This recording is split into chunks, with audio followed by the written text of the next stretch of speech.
ମୁଁ ଛଅଟି ଜିନିଷ କହିବି ଯଦି ତୁମେମାନେ ତାର ଅନ୍ତର୍ଭୁକ୍ତ ହେଇଥିବ ଡାଇରେକ୍ଟଲି ହଉ କିମ୍ବା ଇନଡାଇରେକ୍ଟଲି ହଉ ତାହେଲେ ତୁମେ ସୁଭଦ୍ରା ଯୋଜନାର ଅନ୍ତର୍ଭୁକ୍ତ ହୋଇପାରିବ ନାହିଁ। ସିଧାସଳଖ ଭାବେ କହିବାକୁ ଗଲେ ସୁଭଦ୍ରା ପଇସା ପାଇପାରିବ ନାହିଁ। ଭିଡ଼ିଓଟିକୁ ଫାଷ୍ଟରୁ ଲାଷ୍ଟ ପର୍ଯ୍ୟନ୍ତ ଦେଖ, ସ୍କିପ୍ କରନି, ସ୍କିପ୍ କଲେ ଇମ୍ପୋର୍ଟାଣ୍ଟ ଇନଫର୍ମେସନ୍ ମିସ୍ କରିଯିବ। ପ୍ରଥମ, ଯଦି ତୁମ ପରିବାରରେ କିଏ ବି ଯଦି ଜଣେ ଗଭର୍ଣ୍ଣମେଣ୍ଟ ଏମ୍ପ୍ଲୟି ଅଛନ୍ତି ତାହେଲେ ତୁମେମାନେ କେବେ ବି ସୁଭଦ୍ରା ଯୋଜନାର ଅନ୍ତର୍ଭୁକ୍ତ ହୋଇପାରିବ ନାହିଁ।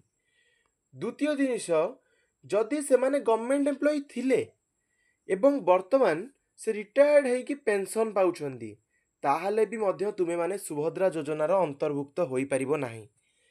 3 ନମ୍ବରରେ ହେଉଛି 4 ଚକିଆ ଯାନ, 4 ହ୍ୱିଲର ଗାଡ଼ି ଯଦି ତୁମ ନାଁରେ ଅଛି, ତୁମର ସ୍ୱାମୀ କିଣିଦେଇଛନ୍ତି ତୁମର ନାଁରେ, ତାହେଲେ ବି ମଧ୍ୟ ତୁମେମାନେ ସୁଭଦ୍ରା ଯୋଜନାର ଅନ୍ତର୍ଭୁକ୍ତ ହୋଇପାରିବ ନାହିଁ।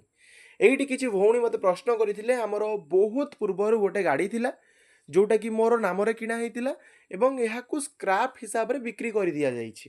ତ ବର୍ତ୍ତମାନ ବି ମୁଁ ସୁଭଦ୍ରା ପାଇପାରିବି ନା ପାଇପାରିବି ନାହିଁ? ଯଦି ଗ୍ରାଇଭାନ୍ସ ଦେଉଛ ଫିଜିକାଲ ଭେରିଫିକେସନ୍ ପରେ ଯାଇକରି ତୁମେମାନେ ଏହି ଯୋଜନାର ଅନ୍ତର୍ଭୁକ୍ତ ହେଇପାରିବ। ଯଦି ବର୍ତ୍ତମାନ ତୁମ ପାଖରେ 4 ହ୍ୱିଲର ଅଛି ତାହା ବି ତୁମ ନାଁରେ ଅଛି ତାହେଲେ ତୁମେମାନେ ଏ ଯୋଜନାର ଅନ୍ତର୍ଭୁକ୍ତ ହେଇପାରିବ ନାହିଁ।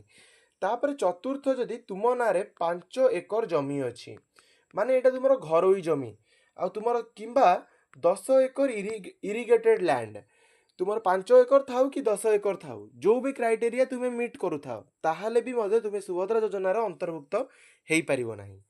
5 ନମ୍ବରରେ ହେଉଛି ଯଦି ତୁମେ ସ୍କଲାରସିପ୍ ପାଉଛ, ଓକେ, କ'ଣ ସ୍କଲାରସିପ୍ ପାଉଛ ତାହେଲେ ବି ମଧ୍ୟ ତୁମେମାନେ এই ଯୋଜନାର ଅନ୍ତର୍ଭୁକ୍ତ ହୋଇପାରିବ ନାହିଁ। ଆଉ ଯଦି ତାହା ସହିତ କଳାକାର ଭତ୍ତା ବି ପାଉଛ ତାହେଲେ ବି ମଧ୍ୟ ତୁମେମାନେ ଏ ଯୋଜନାର ଅନ୍ତର୍ଭୁକ୍ତ ହୋଇପାରିବ ନାହିଁ। ଆଣ୍ଡ 6 ନମ୍ବରରେ ରହିଛି ଯେଉଁଟାକି ହେଉଛି ତୁମେ ଯଦି ITR ପେୟର ହୋଇଥିବ ବା ITRର ପେଇ ହୋଇଥିବ ତାହେଲେ ବି ମଧ୍ୟ ତୁମେମାନେ ଏ ଯୋଜନାର ଅନ୍ତର୍ଭୁକ୍ତ ହୋଇପାରିବ ନାହିଁ। ଆଉ ମାତ୍ର କିଛି କ୍ଷଣ ପରେ ପଇସା ଛଡ଼ାଯିବ। ଛଡ଼ାଗଲା ପରେ ଯେଉଁମାନଙ୍କର ଆସିବ ନାହିଁ ସେମାନେ ବେଝିଝକ ଆମକୁ କଣ୍ଟାକ୍ଟ କରିପାରିବେ। ସେମାନଙ୍କର ଯେଉଁ ସବୁ ଅସୁବିଧା ହେଇଛି ଆମେ ସଦାସର୍ବଦା ଚେଷ୍ଟା କରିବୁ ସେ ଅସୁବିଧାକୁ ଦୂରୀଭୂତ କରିବା ପାଇଁ। ଆଶା କରିବି କମ୍ପ୍ଲିଟ୍ ଇନଫର୍ମେସନ୍ ଦେଇପାରିଥିବି। ଯେଉଁମାନେ ଚ୍ୟାନେଲକୁ ନୂଆ, ଚ୍ୟାନେଲକୁ ଏପର୍ଯ୍ୟନ୍ତ ସବସ୍କ୍ରାଇବ୍ କରିନ, ଛୋଟିଆ ରିକ୍ୱେଷ୍ଟ ରହିବ ଚ୍ୟାନେଲଟିକୁ ସବସ୍କ୍ରାଇବ୍ କରିଦେବ।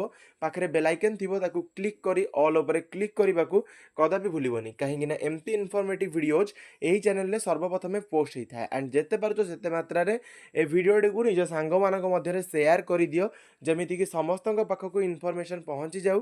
ଏଇଠି ଭିଡ଼ିଓଟିକୁ ଏଣ୍ଡ କରିବା। Thank you all for watching this.